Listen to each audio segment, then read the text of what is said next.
तो सवारे उठीने तरत जो आ लेवामां आवे तो आयुर्वेदमां कहे छे कि आपणा शरीरमां जे कंई खराब बेक्टेरिया होय, આપણે પાણી પીએ, શ્વાસોશ્વાસ લઈએ, ખોરાક લઈએ તો એની અંદરથી સારા અને ખરાબ બંને પ્રકારના બેક્ટેરિયા આપણા શરીરની અંદર ઉત્પન્ન થાય છે.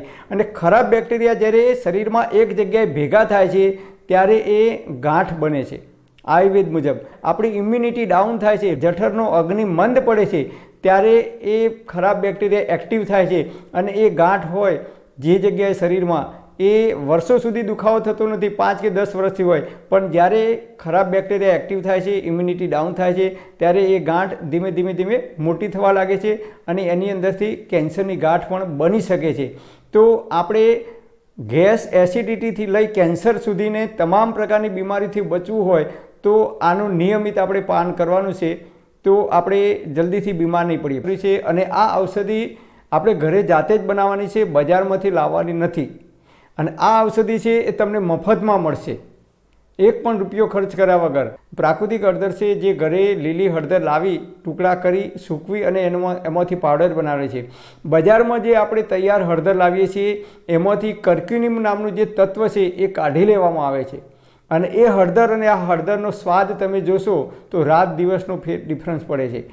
જે રીતે ડેરીની અંદર દૂધમાંથી મલાઈ કાઢી લઈ અને પછી દૂધ વેચવામાં આવે છે એ જ રીતે હળદરની અંદરથી કર્ક્યુમિન નામનું જે તત્વ છે એ તત્વ એ કાઢી લેવામાં આવે છે અને એનો એન્ટી કેન્સરની દવાઓ બનાવવામાં ઉપયોગ કરવામાં આવે છે.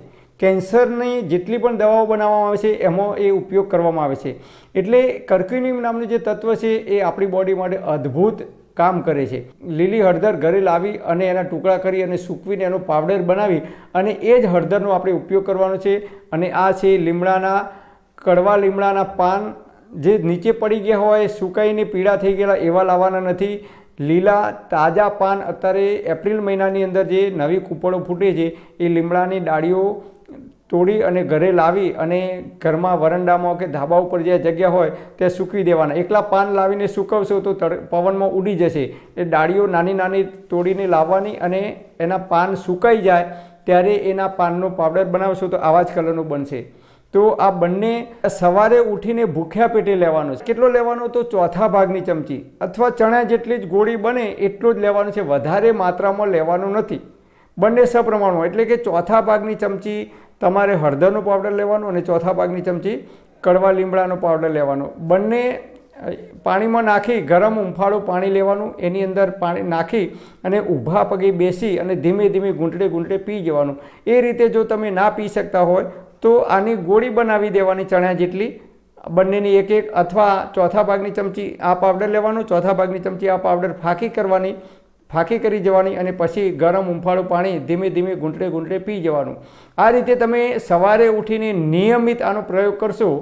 સોમથી શુક્ર 5 દિવસ કરવાનો અથવા અઠવાડિયામાં 4 દિવસ કરવાનું અને 3 દિવસ રજા રાખવાની, અથવા 2 દિવસ લેવાનો, વચ્ચે 1 દિવસ બંધ કરવાનો, 2 દિવસ લેવાનો, વચ્ચે 1 દિવસ બંધ કરવાનો, પછી 2 દિવસ રજા રાખવાની. એ રીતે તમે આનો કન્ટિન્યુ ઉપયોગ કરી શકો છો. સળંગ કન્ટિન્યુ લેવાનો નથી. વધારે માત્રામાં અડધી ચમચી કે 1 ચમચી લેવાનું નથી.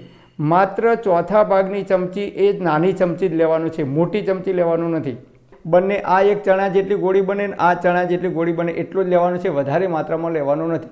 તો આપણે ગેસ એસિડિટીથી લઈ કેન્સર સુધીને તમામ પ્રકારની બીમારીથી બચવું હોય તો આનું નિયમિત આપણે પાન કરવાનું છે, તો આપણે જલ્દીથી બીમાર નહીં પડીએ. પણ હા મિત્રો, તમારે કોઈ ડૉક્ટર કે વૈદ્યની દવા ચાલતી હોય, પ્રેગ્નન્ટ મહિલાઓ હોય તો તમારે ડૉક્ટર કે વૈદ્યની સલાહ લીધા પછી જ આનો ઉપયોગ કરવા માટે વિનંતી.